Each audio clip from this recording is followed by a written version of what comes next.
I just wanted to try to answer some of your questions about preschool.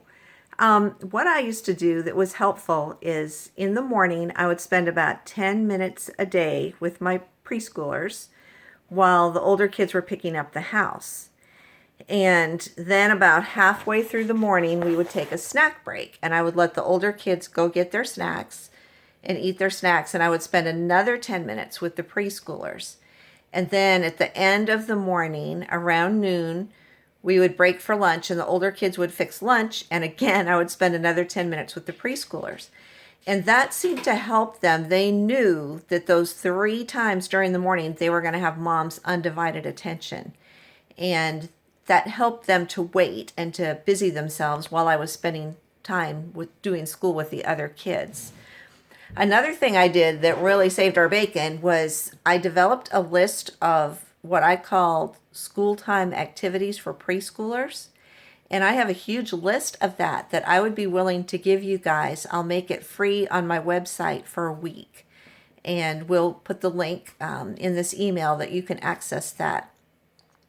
And what I would do, I would change the activity often depending on the kids' attention span. But it's just simple things that I would prepare for them to do. I would save the activities only for school time. So they couldn't do it any time during the week they wanted. It was saved for school time. Things like I would cut different colors of shapes out of construction paper and give them a glue stick and let them paste it down onto paper. My kids love to do that. Or I've got a special recipe for a batch of Play-Doh that's not real crumbly. And we got little molds and little plastic knives, and that would keep the kids occupied for a long time.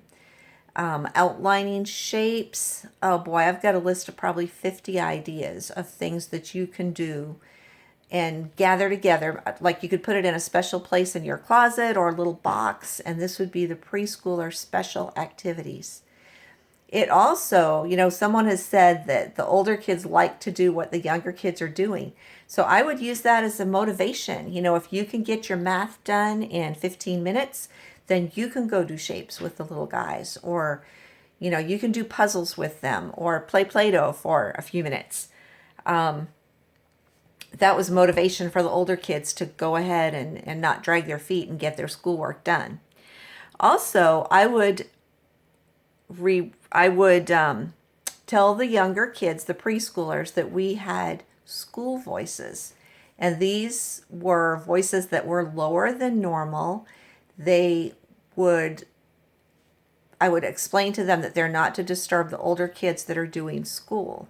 Now, then again, the kids that are doing school, they need to get used to a little bit of distraction as well, because you can't have the house perfectly quiet. But we would have school voices and van voices and church voices, which basically was the same voice, a lower whisper, to teach them to be thoughtful of the kids doing school.